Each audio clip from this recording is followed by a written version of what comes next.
So hello friends, I'm Pooja Mato and after so long time today I'm going to make one video on YouTube and very important video। तो मैं बहुत दिनों से video बनाई नहीं थी, सोची कि चलो आज एक वीडियो बना लेती हूँ। और वीडियो का जो आज का हम लोग का टॉपिक है वो हम लोग का जो फार्मेसी लाइसेंस है वो कैसे एक स्टेट से दूसरे स्टेट में ट्रांसफ़र करें, जो कि बहुत ही इम्पॉर्टेंट है। और हम लोग को कंप्लीट प्रोसेस पता नहीं रहता है कि कैसे ट्रांसफ़र करना है, क्या प्रोसेस है, कहाँ जाना है, कौन से डॉक्यूमेंट्स रिक्वायर्ड है। तो आज के वीडियो में मैं सभी वो डॉक्यूमेंट्स आपको बताऊंगी और कैसे ट्रांसफ़र का प्रोसेस है वो भी बताऊंगी मैं। तो वीडियो को एंड तक ज़रूर देखिए। तो चलिए वीडियो को स्टार्ट करते हैं। So which documents are required for licence transfer. तो पहला जो लगेगा, जो आप लोगों को स्टेट के तरफ से आता है, मतलब जिस भी स्टेट से आप लोगों ने अपना फार्मेसी कंप्लीट किया है तो पोस्ट थ्रू एक डॉक्यूमेंट आता है, आप उसको लाइसेंस कह सकते हैं, सर्टिफिकेट कह सकते हैं। तो वो आपको एक लाइसेंस लगेगा जिस पे हम लोग का फ़ोटो सिग्नेचर रहता है। सेकंड सर्टिफिकेट आता है, वो अपने कॉलेज में आता है, वो सर्टिफिकेट लगेगा। देन अगर आप लोगों ने बी फार्म किया है तो बी फार्म का 4 ईयर का मार्कशीट, अगर डी फार्म किया है तो 2 ईयर का मार्कशीट लगेगा। एज प्रूफ के लिए 12th और 10th का एडमिट कार्ड लगेगा। आप लोगों का इंटर्नशिप सर्टिफिकेट लगेगा, जिस भी मेडिकल ने आप लोगों ने इंटर्नशिप किया होगा वो आप लोगों को सर्टिफिकेट लगेगा। देन कैरेक्टर सर्टिफिकेट आप लोगों के कॉलेज से आप लोगों को मंगवाना पड़ेगा, that is character certificate. So original Aadhaar card, original voter card. ध्यान रहे ओरिजिनल कैसे पहचानेंगे आप लोग। जो भी आधार कार्ड और वोटर कार्ड जो है वो हम लोग को पोस्ट थ्रू आना चाहिए, उस पर हॉलोग्राम रहना चाहिए, वही आधार कार्ड और वोटर कार्ड लेके जानी है। और ये सारे डॉक्यूमेंट्स के 2 सेट हम लोगों को एमएलए से और ग्रेड 1 ऑफिसर से ये अटेस्टेड करवानी है।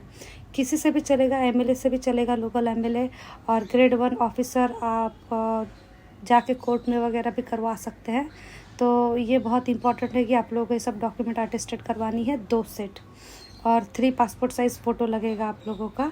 तो ये सारे डॉक्यूमेंट्स लेके आप लोगों को जिस भी स्टेट में ट्रांसफ़र करवाना है वो स्टेट में स्टेट फार्मेसी काउंसिल में आप लोगों को जाना है।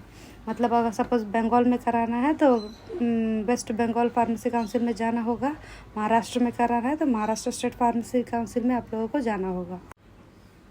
इधर आप लोगों को बिहार में करानी है, उड़ीसा में करानी है, इन एनी स्टेट, जिस भी स्टेट में करानी है वो स्टेट में आप लोगों को उस स्टेट के फार्मेसी काउंसिल में जाना है। और आप लोगों को ये सारे डॉक्यूमेंट्स आप लोग लेके जाएंगे, वहाँ पे वो ये सारे डॉक्यूमेंट्स आप लोगों के वेरीफाई करेंगे। आफ्टर वेरिफिकेशन ये सारे डॉक्यूमेंट्स जो रजिस्टर्ड रहता है, रजिस्टर्ड ऑफिसर, उस पर वो सिग्नेचर करेगा। सिग्नेचर करने के बाद आपको वो 2 फॉर्म देंगे डॉक्यूमेंट वेरिफिकेशन के बाद। मीन्स डिप्लोमा का अलग फॉर्म रहेगा और बी फार्म का अलग फॉर्म रहेगा। तो उस हिसाब से उस अकॉर्डिंग आप लोगों को वो फॉर्म देंगे, वो आप लोग फॉर्म फिलअप करेंगे। फिर आप लोगों को फॉर्म फिलअप करने के बाद 2 लिफाफे देंगे। फिर वो 2 लिफाफे में आप लोगों को एड्रेस लिखने को बोलेंगे, या हो सकता है वो खुद भी लिख ले, क्योंकि ये सारे डॉक्यूमेंट्स फिर वेरिफिकेशन होंगे आप लोगों के स्टेट में जहाँ से आप लोगों ने फार्मेसी कंप्लीट किया है। फिर ये सब डॉक्यूमेंट सबमिट करने के बाद एक फ़ी पेमेंट का प्रोसेस आता है, वो हर स्टेट का अलग फ़ी रहता है।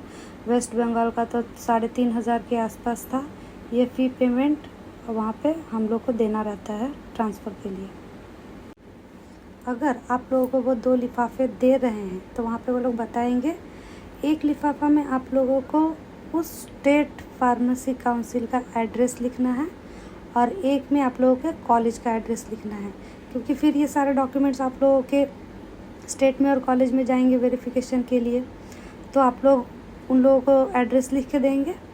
एड्रेस लिख के देने के बाद वो डॉक्यूमेंट उसमें फिल करेंगे और उस स्टेट फार्मेसी काउंसिल से, मतलब जहाँ पे आप लोगों को ट्रांसफ़र करवाना है, वहाँ से फिर जाएगा आप लोगों के स्टेट फार्मेसी काउंसिल में और आप लोगों के कॉलेज में। फिर ये सारे डॉक्यूमेंट्स वेरिफिकेशन के लिए कि ये डॉक्यूमेंट सही है या नहीं, और आइदर वो लोगों को जो भी वेरिफिकेशन करना होगा वो वेरिफिकेशन होगा वहाँ पे।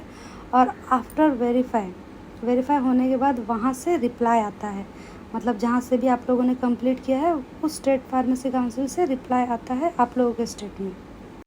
तो ये सब होने के बाद वहाँ से रिप्लाई आता है जहाँ से हम लोगों ने अपना फार्मेसी कंप्लीट किया हुआ है।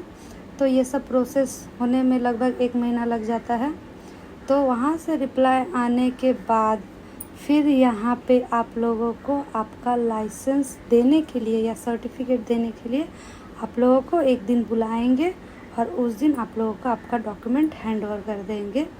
ये प्रोसेस है कंप्लीट लाइसेंस और डॉक्यूमेंट ट्रांसफ़र का, फार्मेसी डॉक्यूमेंट ट्रांसफ़र का from one state to another state. I hope मेरा ये वीडियो आप लोगों को सबको कुछ समझ में आया हो कि कैसे लाइसेंस ट्रांसफ़र होता है या अपना जो फार्मेसी डॉक्यूमेंट है वो कैसे ट्रांसफ़र होता है।